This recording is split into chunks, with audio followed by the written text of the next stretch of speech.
Coach JD coming back to you again for our third phase, or our power phase of balance training.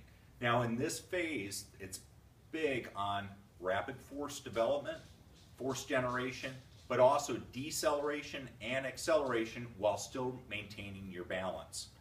So a lot of these things may look like plyometrics, but low-level plyometrics, the difference is here is you're looking at time to stabilization. Again, article by Wickstrom et al. A few years back on chronic ankle instability, very appropriate for our pitcher in this case of time to stabilization.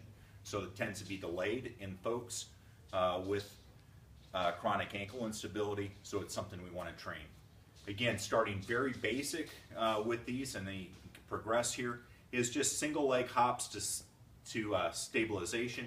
I can start off on one single leg right here. All I'm going to do is I'm going to hop forward in the sagittal plane, and I'm going to try and stick it, hold it for 3 seconds, and back quickly, and right up in here, and stop.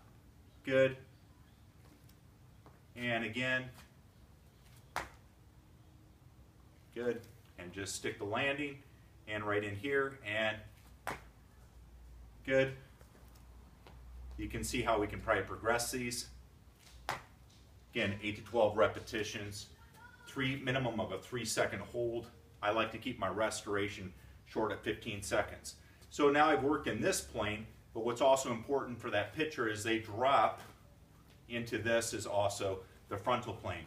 So same type of thing here is now as I like to push off with the opposite leg, although you can reverse these a little bit, I'm just going to hop and stick.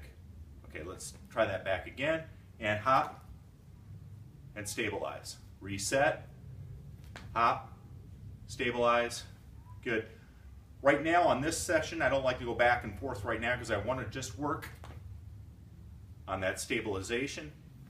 Good, and then back, hop over, stabilize, and back, hop over, stabilize, and back, hop over, stabilize, and back. Keeping with that theme for today is just simply on a small plyometric box, and again, you can progress these depending on the sport, but for a baseball pitcher, this is pretty good. And this is just a step down to stabilization, so all I'm going to do is I'm going to step off and drop, and try and hold for 3 seconds. I'm going to go ahead and come back up. Good, and drop. Good. Back up, and drop. Good. Back up, and drop. Can hit at least my first 3 seconds. Good, and back up. Ideally now I'm trying to keep my head up a little bit more. Good. Now if I'm working the sagittal plane, guess what? I'm also going to go ahead and work in that frontal plane. And obviously we can add the transverse plane onto these later. But right now, all I'm going to go ahead and do is I'm going to step off. Good. Step off. Good. Step off. Good. And step off. Good. And step off. And good. And again, 2 to 3 sets, 8 to 12 repetitions on these. Again, at least a 3-second hold on these. I like to keep the restoration short between sets on all of these throughout my balance phases. This is Coach JD. That concludes the power phase for balance training.